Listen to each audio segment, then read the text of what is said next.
Irmãos amados, nós vamos abrir a palavra de Deus, o Evangelho de Cristo, conforme o relato de Marcos,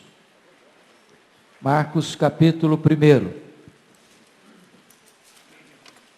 Marcos, capítulo 1, versos 16 a 20.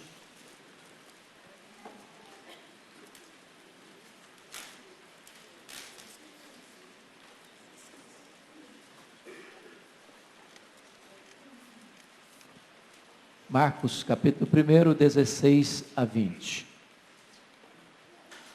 Caminhando junto ao mar da Galileia, viu os irmãos Simão e André, que lançavam a rede ao mar, porque eram pescadores. Disse-lhes Jesus: Vinde após mim, e eu vos farei pescadores de homens. Então eles deixaram imediatamente as redes e o seguiram. Pouco mais adiante, viu Tiago, filho de Zebedeu, e João, seu irmão, que estavam no barco, consertando as redes. E logo os chamou. Deixando eles no barco a seu pai Zebedeu com os empregados, seguiram após Jesus. Amém. Eu quero tratar hoje com vocês sobre o tema pescadores de homens. Pescadores de homens.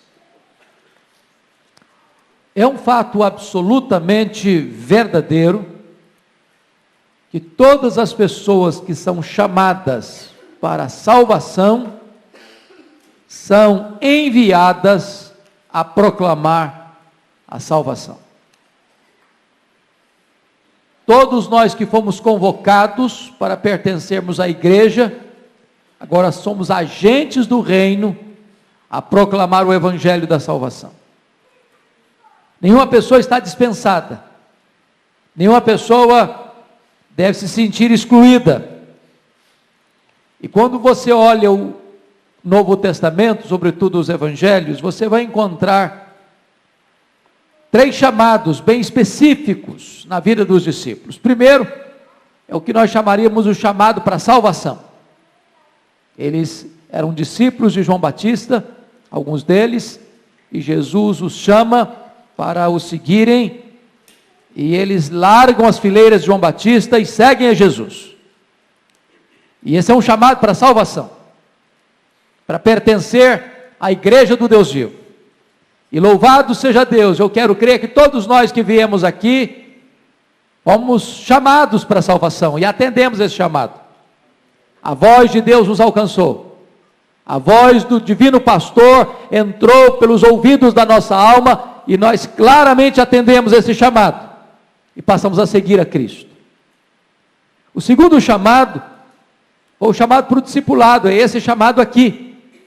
Jesus Cristo os chama para serem pescadores de homens, para estar engajados, envolvidos na mais nobre, na mais sublime, na mais urgente tarefa que um homem pode ocupar na vida: ser pescador de homens, levar pessoas a Cristo, ser portador de boas novas, ser ministro da reconciliação, ser portador das maiores e melhores notícias, arauto de Deus, embaixador de Deus. Mas dentre os discípulos há um terceiro chamado, está lá em Marcos 3, 14 a 21, foi o chamado para o apostolado, e esse foi endereçado a 12 dos muitos discípulos que Jesus possuía. A guisa de introdução, eu quero dizer para você que Jesus chama para o seu trabalho, via de regra, pessoas ocupadas, e não pessoas ociosas. Isso significa que você nunca pode dar desculpa: bom, eu não posso atender o chamado para fazer a obra, porque eu já tenho muita ocupação. Eu já sou uma pessoa muito atarefada. Eu já tenho muitas atividades. Eu tenho meu emprego, eu tenho minha empresa, eu tenho os meus negócios, eu tenho os meus afazeres, eu tenho minhas leads particulares e pessoais. E talvez você possa encontrar algumas desculpas para você driblar a sua consciência e se colocar à parte desse chamado de Deus. Eu quero dizer para você que nenhum de nós aqui pode escapar.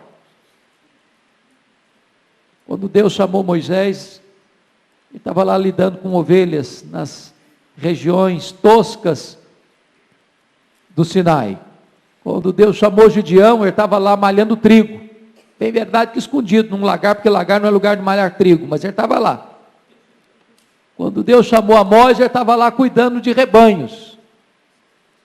Quando Deus chamou Davi, ele estava lá correndo atrás das ovelhas. Quando Jesus chamou os discípulos, eles estavam envolvidos, aqui nesse caso, na pescaria, lançando redes, consertando redes. E diz Flávio José que naquela época havia mais de 300 barcos pesqueiros naquele mar da Galileia, porque as centenas de vilas que estavam ao redor daquela região tinham na pescaria o seu principal fator de economia. E Jesus então chama esses homens para o seu trabalho. Então, se você está ocupado com muitas atividades, não pense que você está isento da responsabilidade de ser pescador de homens. Terceira coisa aqui de introdução é que Jesus chama pessoas humildes.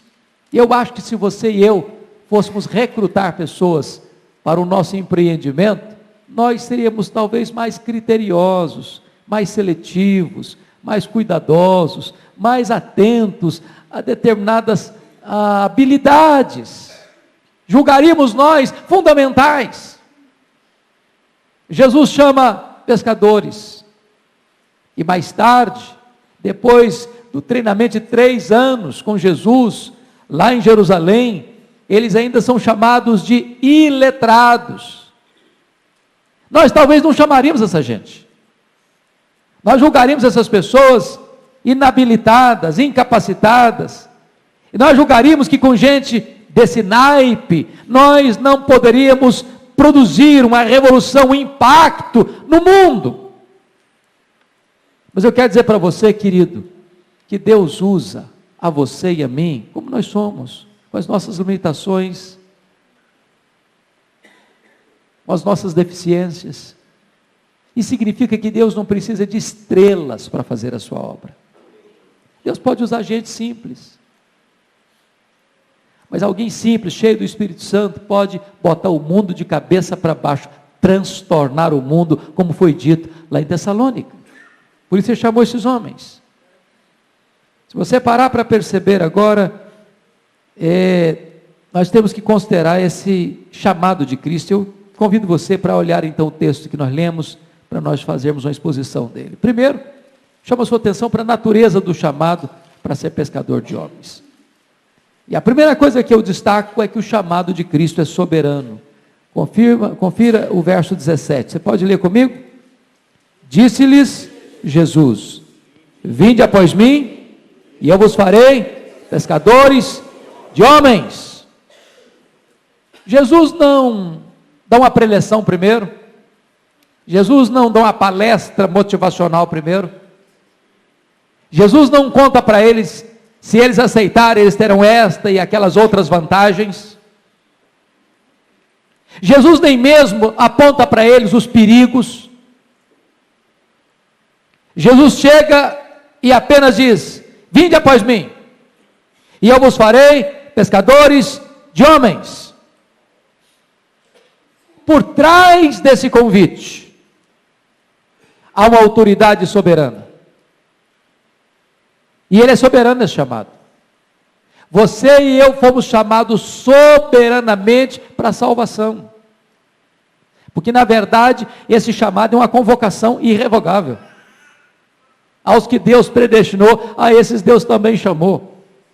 E aos que foram chamados irrevogavelmente para a salvação, são convocados soberanamente para o trabalho. Vinde após mim, e eu vos farei pescadores de homens. E o que é curioso, é que Jesus pesca esses homens, para serem pescadores de homens. Jesus pesca esses homens do anonimato, para um trabalho que haveria de impactar o mundo.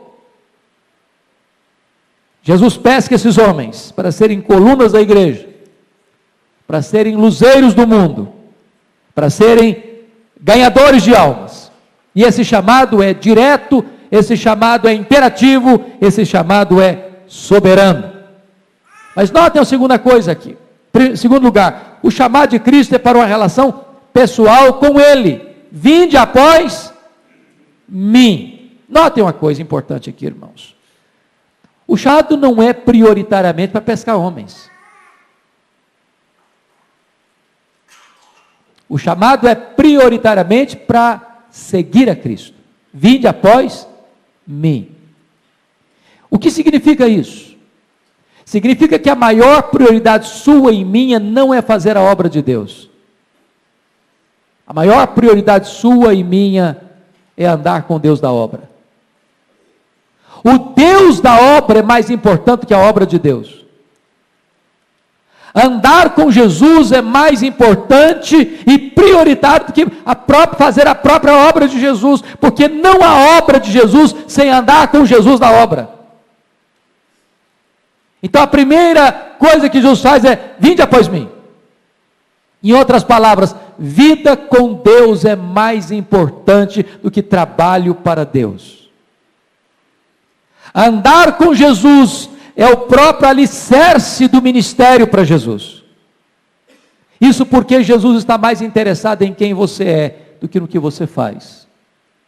Vida com Deus precede trabalho para Deus. Vida com Deus é a base do ministério para Deus. Relacionamento precede a desempenho. Jesus não diz aos pescadores assim, por exemplo: olha, eu tenho um sistema teológico que eu gostaria que vocês investigassem. Eu tenho algumas teorias que eu gostaria que vocês conhecessem. Eu tenho desenvolvido um sistema ético e doutrinário que eu gostaria de discutir com vocês. Jesus não fala nada disso. Ele diz: vinde após mim, e eu vos farei pescadores de homens. Então notem isso, irmãos. Talvez a maior dificuldade nossa em fazer a obra é porque nós estamos sendo muito lentos e remissos em andarmos com Deus da obra. O que aquece o coração para fazer a obra é andar com Deus da obra. Se nós não andamos com Deus da obra, fazer a obra não nos encanta, fazer a obra não nos entusiasma, fazer a obra não nos apaixona, porque não é a obra que nos apaixona, o que nos apaixona é o Senhor da obra. É quando andamos com o Senhor da obra é que o coração aquece. É quando os olhos da alma se abrem para contemplar o Cristo da glória, é que o coração aquece. E quando o coração aquece, os pés se apressam e os lábios se abrem. Terceira coisa, irmãos, o chamado de Cristo exige pronta e imediata resposta. Confira comigo o verso 18, vamos juntos? Então, eles deixaram imediatamente as redes e o seguiram. Notem isso, os discípulos não hesitaram, não objetaram, não discutiram, não pediram tempo para pensar, não duvidaram, não questionaram, não impuseram condições, eles simplesmente obedeceram.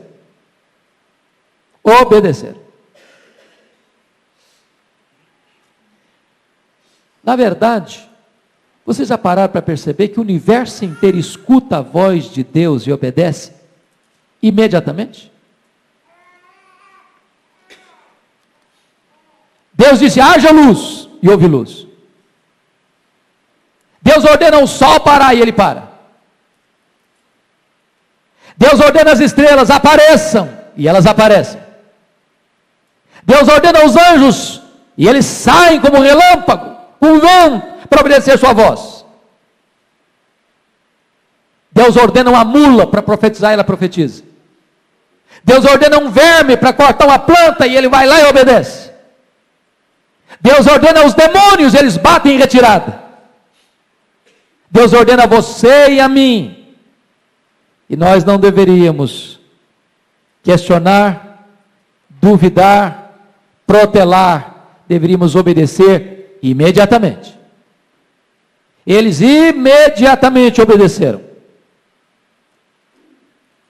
O chamado de Cristo exige a renúncia, e se vocês perceberam, eles renunciaram tudo, deixaram tudo para trás: rede, barco, empresa, pai. E é nesse sentido em que Jesus Cristo diz o seguinte: se eu não for prioridade na sua vida, você não é digno de mim. E Jesus está dizendo aqui que se você passar a segui-lo, você vai ser uma pessoa irresponsável com seu pai, com a sua mãe, com seu filho, com a sua filha, com seu irmão, com seus negócios. Não. O que ele está querendo dizer para nós é que o reino de Deus precisa ocupar primazia e prioridade no nosso coração, na nossa vida, na nossa agenda.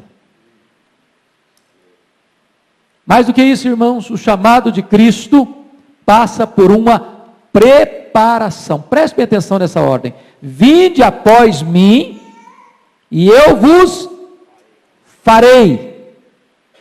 O que significa isso? Significa que nem você nem eu somos pescadores de homens naturalmente. Que pescar homens não é uma coisa que nós sabemos naturalmente. Que pescar homens não é uma coisa que nós aprendemos lendo alguns manuais de pescaria espiritual. Que pescar homens é uma obra que só Jesus tem poder, sabedoria para nos ensinar. E nós precisamos aprender com Ele. Quem nos faz pescadores de homens é a própria pessoa que nos convoca a sermos pescadores de homens. O mesmo que chama é o que capacita. O mesmo que chama e capacita é o que envia. O mesmo que chama, capacita e envia é aquele que produz os resultados, porque quando você prega a palavra, é esse próprio Deus que abre o coração de quem ouve para atender o chamado. Então tudo é dele, tudo é obra dele. Nós somos apenas os instrumentos. Louvado seja o seu nome.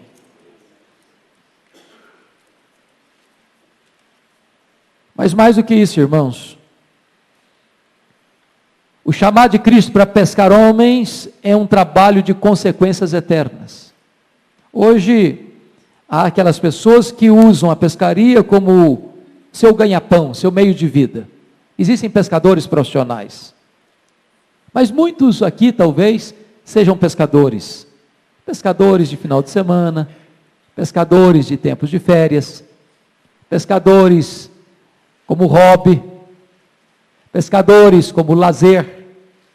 Até tem aqueles letreiros nas traseiras dos caminhões lá. Está estressado? Vá pescar. Eu quero dizer para você que engajar-se nesta obra de pescar homens não é um trabalho, não é um hobby. Não é um trabalho de final de semana. Não é um trabalho para quando você está cansado, estressado, você dá uma desestressada na vida. Não é um trabalho para aliviar a sua carga emocional. Pescar homens é a coisa mais importante que você pode fazer na vida. Isso significa a obra mais urgente que você deve fazer na vida. Essa é a única obra que você pode fazer de consequências eternas. Mas talvez você possa pensar, mas o que significa isso? Ser pescador de homens. Hoje a gente tem algumas concepções muito engraçadas sobre a condição do ser humano. Quando a Bíblia nos fala sobre a situação do ser humano, traz a seguinte perspectiva: o homem, está lá em Mateus 26:18, ele está na potestade de Satanás. E pescar homem significa tirar a pessoa da potestade de Satanás para Deus. Já parou para pensar nisso? Que o homem natural, sem ser convertido ainda, ele é escravo de 3 forças: do diabo, do mundo e da carne.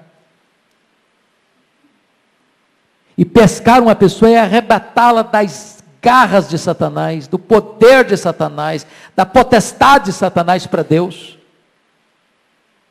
Na linguagem dos evangelhos,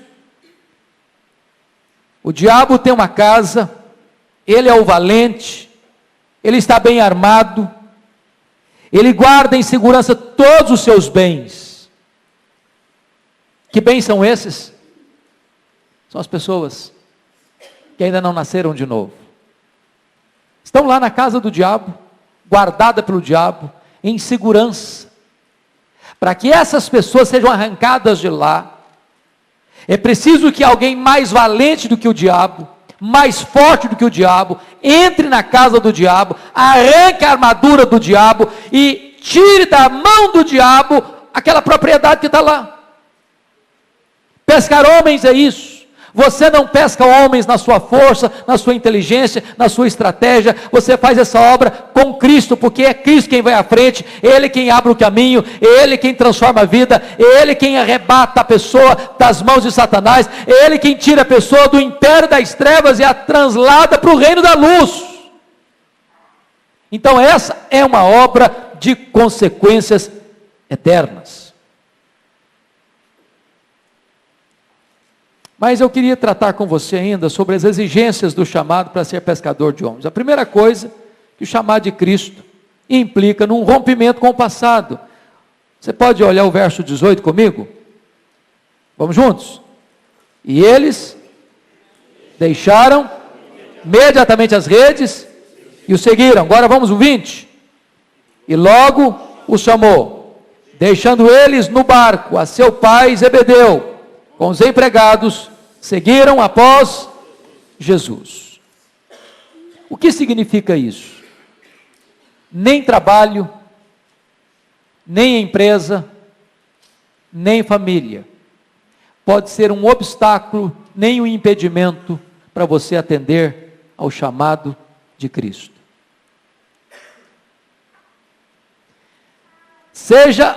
E veja você que o que pode estar impedindo são coisas legítimas e boas. Quem pode dizer que o trabalho é coisa ruim? Que uma empresa é coisa ruim? Ou que a família seja coisa ruim? É bênção. Mas aquilo que é bom não pode se interpor no seu caminho de atender ao chamado de Cristo. Mais do que isso, o chamado de Cristo implica numa consagração presente. Presente, olha o verso 17 comigo. Olha o verso 17. Disse-lhe Jesus: vinde após mim, e eu vos farei pescadores de homens. Ir a Cristo, irmãos, na linguagem bíblica é a mesma coisa de você encontrar uma grande pérola de grande valor. Um grande tesouro. E você então vai e vende tudo que você tinha, que você achava que era mais importante na sua vida, para você adquirir aquele tesouro maior. Ir a Cristo é a coisa mais importante da sua vida. E fazer a obra de Cristo é a obra mais importante que você pode fazer na sua vida. Os próprios anjos gostariam de fazer o que você e eu estamos fazendo. Pescar homens. Pescar homens. Foi o que Jesus Cristo fez, deixando a glória, descendo até nós, vestindo pele humana, se fazendo um de nós, andando entre nós, morrendo na cruz, ressuscitando entre os mortos. Ele veio exatamente para isso, buscar e salvar o que se havia perdido.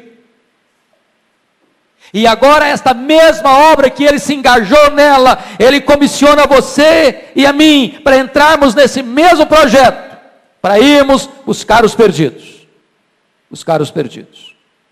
Mas, eu queria agora pensar com você, sobre as questões práticas de como você pode ser um pescador de homens.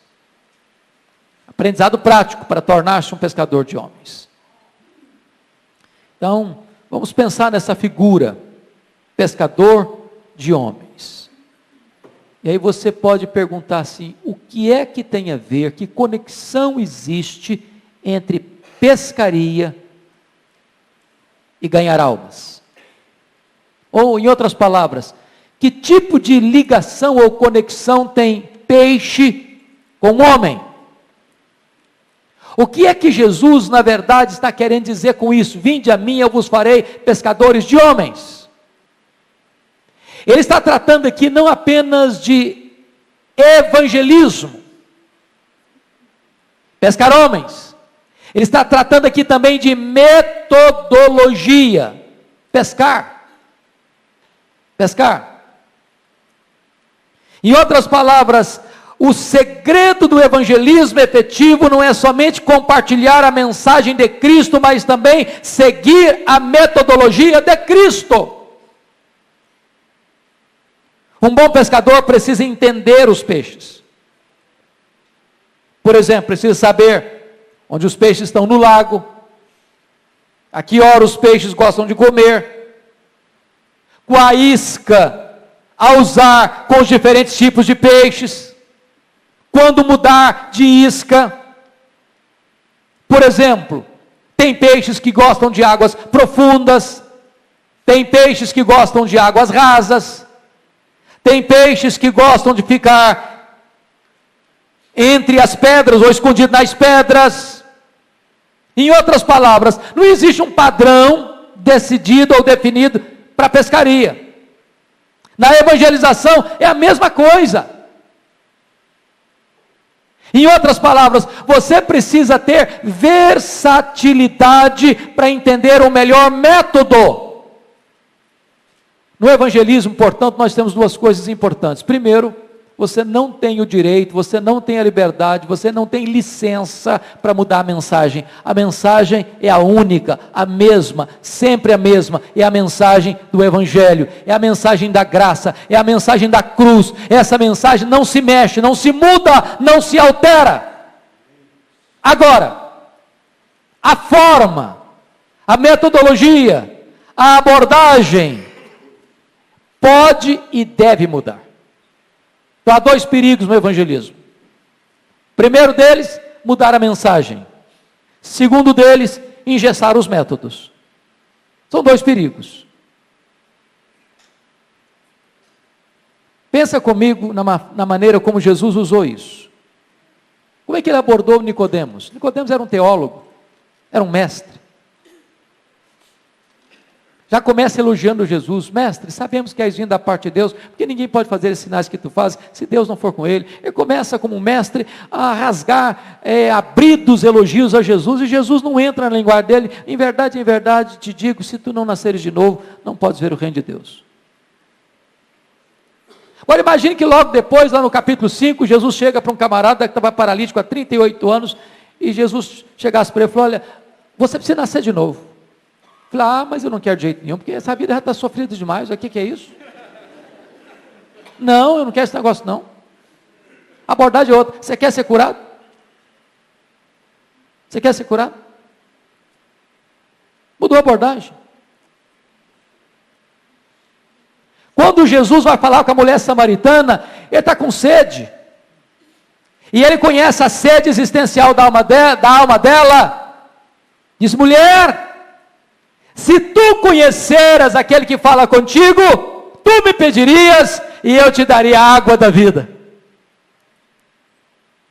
Jesus não fala de novo nascimento, não pergunta para ela quer ser curado.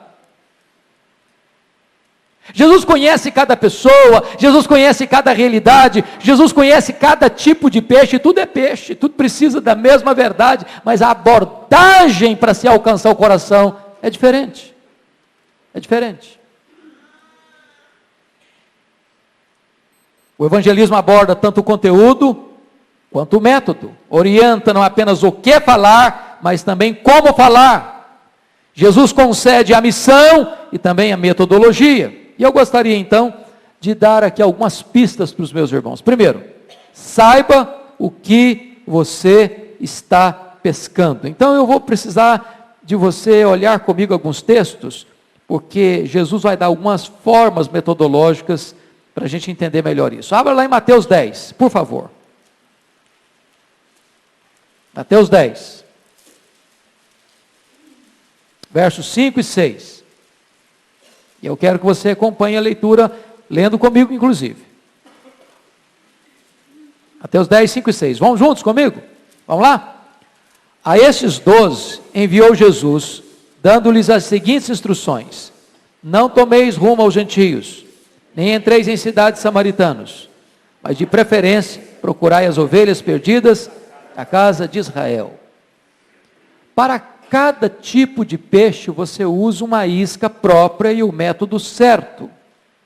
Jesus mirou o tipo certo de pessoas que seus discípulos teriam mais chances de alcançar. Pessoas como eles mesmos. Na verdade, aqui Jesus não estava sendo preconceituoso com os gentios e com os samaritanos. Ele estava sendo metodológico e estratégico. Ele definiu o alvo dos seus discípulos para que eles pudessem ser eficientes e não exclusivistas. Exatamente isso que significa pescaria. Você precisa saber que tipo de peixe você vai pescar. Eu tenho um diácono lá em Vitória, que ele é pescador de robalo. E quando eu quero comer um peixe gostoso, eu agendo com ele, vou para a casa dele. E ele é profissional. Ele sabe o dia que pesca, a hora que pesca, o tipo de isca certo que pesca, a profundidade que ele deve lançar o anzol. Ele estudou sobre isso. Ele conhece isso. E é exatamente isso que Jesus está ensinando aqui. Segunda coisa, vá aonde os peixes estão famintos. Quer um exemplo disso? Os peixes não estão com fome a todo tempo. E Jesus contou uma parábola lá em Marcos 4, de 1 a 20, a parábola do semeador, onde ele fala de o princípio da receptividade. Ele falou que o semeador saiu a semear, e ele fala de 4 solos. Primeiro, o solo insensível, beira do caminho. Depois ele fala do solo superficial, que não tem profundidade. Depois ele fala do solo distraído ou disputado, cheio de espinhos. Depois fala do solo receptivo. Então, no evangelismo você vai ver pessoas insensíveis, pessoas rasas, pessoas com o coração distraído, disputado com muitas coisas, pessoas receptivas. É o princípio da receptividade. Segundo, há tempo de pescar e tempo de parar de pescar. Quer um exemplo? Abra aí comigo Mateus 10, já está em Mateus, versos 11 a 14. Vamos juntos? Olha aí comigo. E em qualquer cidade ou povoado em que entrardes, indagai quem neles é digno, e aí ficai até vos retirardes. Ao entrardes na casa, saudai-a. Se com efeito a casa for digna, venha sobre ela a vossa paz. Se porém não o for, torne para vós outros a vossa paz. Se alguém não vos receber, nem ouvir as vossas palavras, ao sair daquela casa ou daquela cidade, sacudi o pó dos vossos pés. O que significa isso?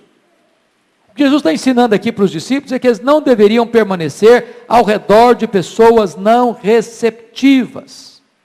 Ou seja, não tentar colher frutos verdes. E se você parar para perceber, nós devemos concentrar o nosso maior esforço onde há portas abertas e campos maduros para a ceifa. É por isso que você lê sempre nas cartas de Paulo, quando ele falava que ele orava para que portas se abrissem, quando uma porta se abria, ele ficava um pouco mais, ele procurava entrar pelas portas abertas e não arrombar as portas fechadas. Isso é estratégia. Estratégia. Aliás, eu sugiro a você dar uma lida no livro de Atos, para ver como Paulo foi estratégico na sua abordagem, na sua missiologia, na sua estratégia de plantar igrejas. Terceiro, precisamos atrair os peixes. Atrair os peixes. E Jesus fez isso.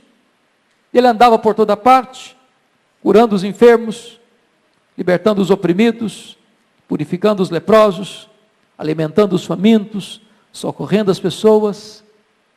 E eu pergunto a vocês, vocês acham que Jesus fazia os milagres apenas para aliviar o sofrimento imediato? Ou aquilo era apenas um meio para se alcançar um fim? Quando ele falou do pão, multiplicou pães e peixes, para falar do pão da vida. Quando ele abriu os olhos de um cego de nascença, Foi para falar da luz do mundo?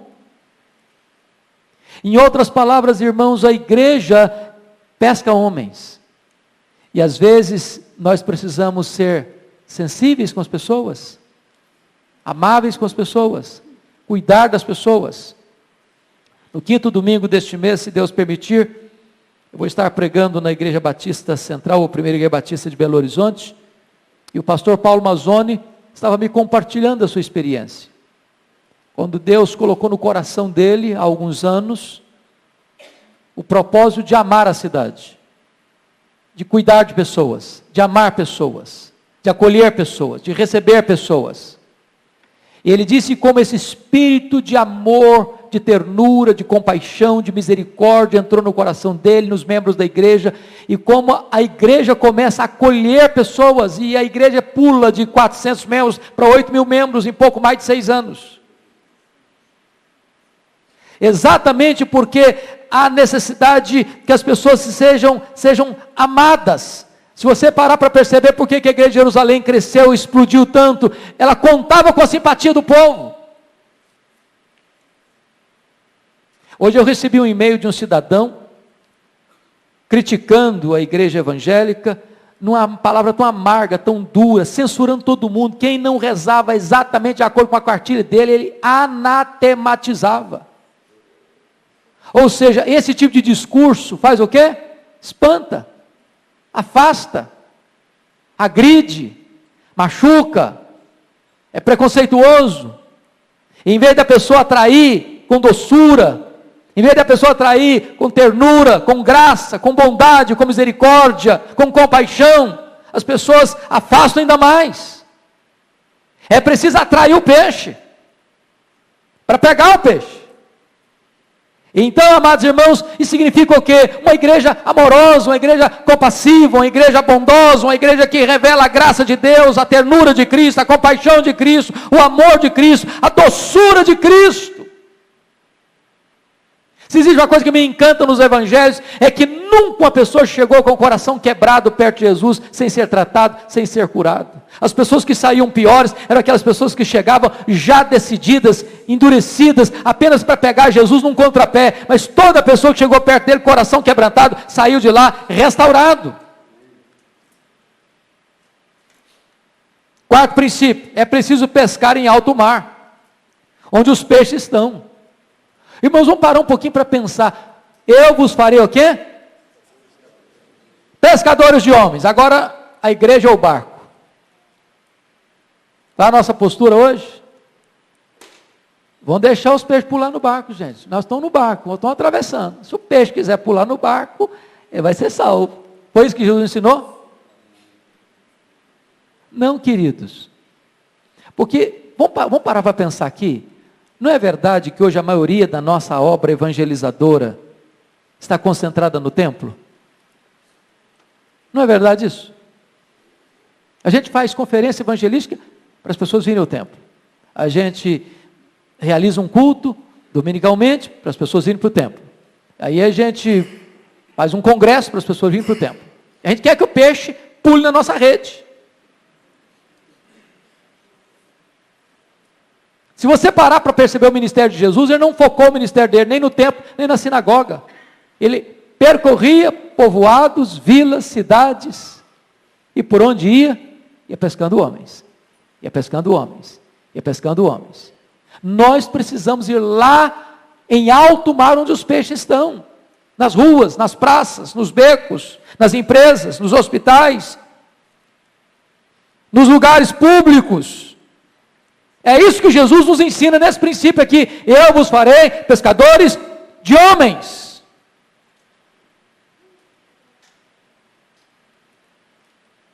Mas vamos mais uma coisinha. Certifique-se de que você está usando o método certo.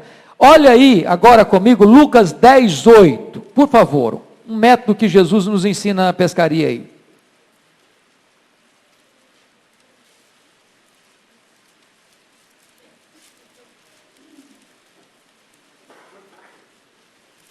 Lucas 10:8. Vamos juntos? Quando entrardes numa cidade e ali vos receberem comei do que vos for oferecido. Você acha que Jesus estava tratando de dieta aqui? Ou de sensibilidade cultural? A preocupação de Jesus aqui não era com a dieta, é com sensibilidade cultural. Sabe o que Jesus está dizendo? Respeite a cultura do povo para quem você está pregando. Porque hoje, às vezes, nós confundimos evangelho com cultura. A gente quer levar no pacote do evangelho a nossa cultura, e impor goela abaixo a nossa cultura, como se a nossa cultura fosse o evangelho, e não é. Sensibilidade cultural. O nosso alvo deve determinar o nosso método, e aqui eu queria voltar ao texto que o presbítero José Rintz já leu para nós. Volta lá, por favor, 1 Coríntios 9. Por gentileza. 1 Coríntios 9, 19 a 23. Eu queria que nós lêssemos mais uma vez esse texto. Vamos ler com bastante atenção? A partir do 19, vamos juntos? Porque, sendo livre de todos, fiz-me escravo de todos, a fim de ganhar o maior número possível. Procedi para com os judeus, como judeu, a fim de ganhar os judeus. Para os que vivem sob o regime da lei, como se eu mesmo assim vivesse. Para ganhar os que vivem debaixo da lei, embora não esteja eu debaixo da lei.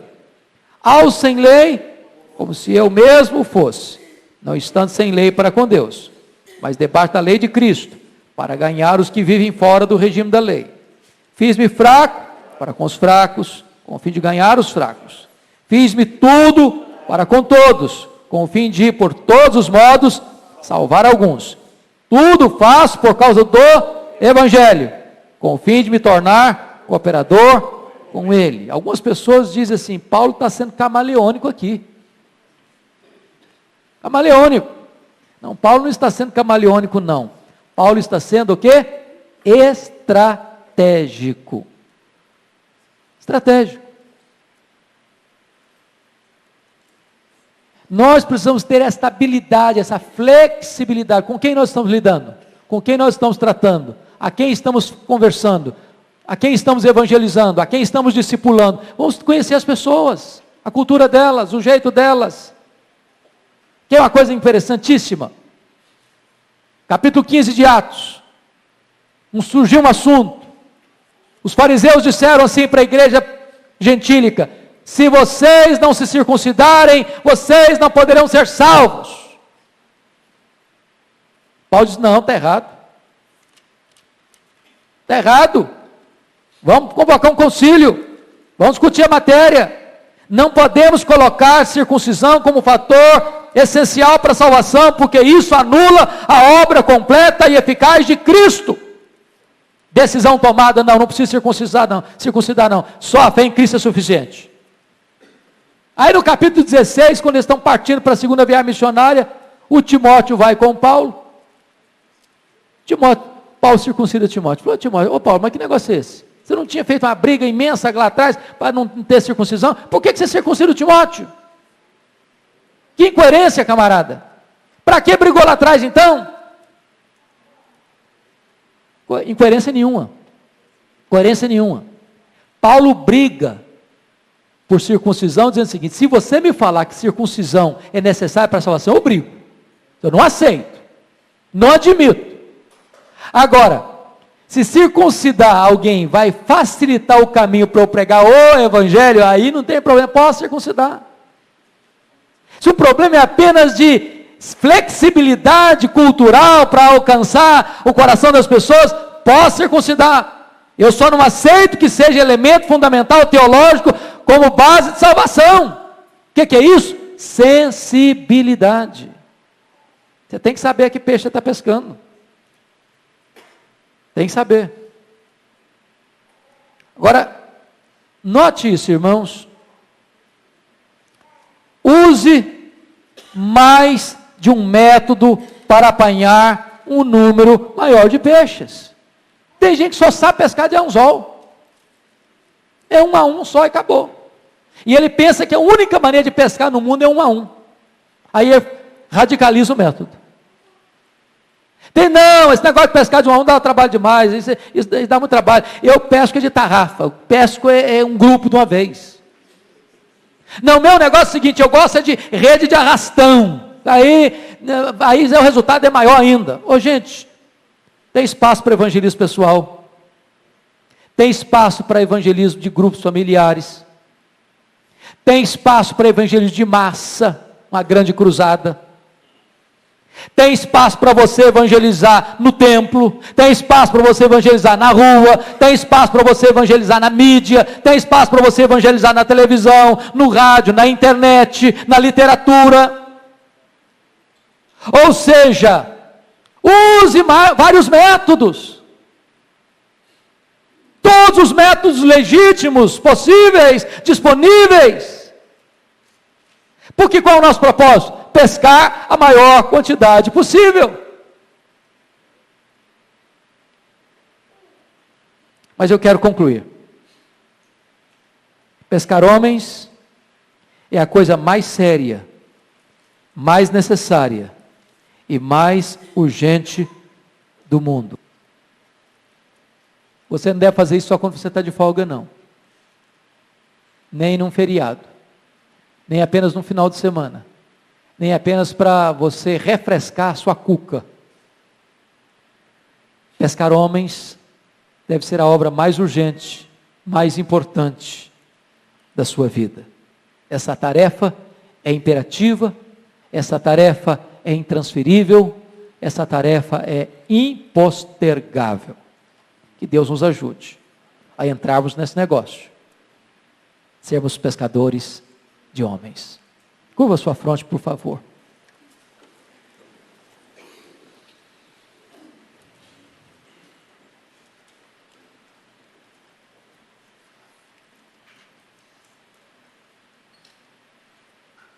Eu quero fazer algumas perguntas para você. Você já atendeu ao chamado de Cristo para segui-lo? Você segue a Jesus? Vinde após mim. Segunda pergunta, você tem aprendido com Jesus? Você tem seguido o exemplo de Jesus? Você tem compaixão pelos perdidos? Você aproveita as oportunidades?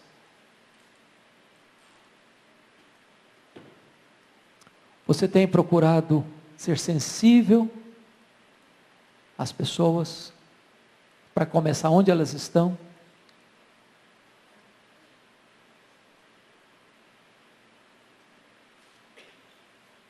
Se a pescaria de peixes implica em truques, a pescaria de homens não implica em truques.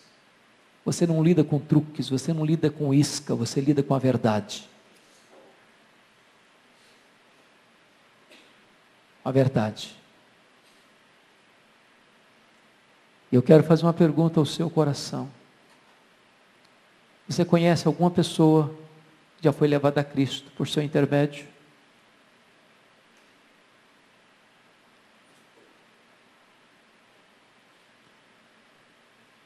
Se você é um cristão, se você já foi salvo, você nunca teve a bênção, a alegria de ter levado alguém a Cristo, peça ao Senhor hoje que ajude você a sair dessa situação e a ser ganhador de almas. A Bíblia diz lá em Provérbios 11:30 que aquele que ganha almas é sábio. Mais sábio que ganhar dinheiro, mais sábio que ter sucesso profissional, porque esta é uma obra de consequências eternas. Vinde após mim, e eu vos farei pescadores de homens. Ó Deus, eu te peço que nesta noite, Tu nos ajudes a entender a sublimidade desse trabalho, a urgência desse trabalho. Às vezes nós investimos todo o nosso tempo, todo o nosso recurso, toda a nossa atenção, toda a nossa energia em coisas que perecem. Estamos tão lentos, tão remissos, somos tão covardes, para fazermos a obra que é mais urgente e que tem resultados eternos. Perdoa-nos, Senhor. Perdoa-nos. E abra os olhos do nosso coração para entendermos a urgência dessa tarefa. E desperta o nosso coração para entendermos a sublimidade desta tarefa. E faze com que os teus filhos e filhas que estão aqui nesta noite, verdadeiramente se transformem em pescadores de homens, para a glória do teu nome, em nome de Jesus. Amém.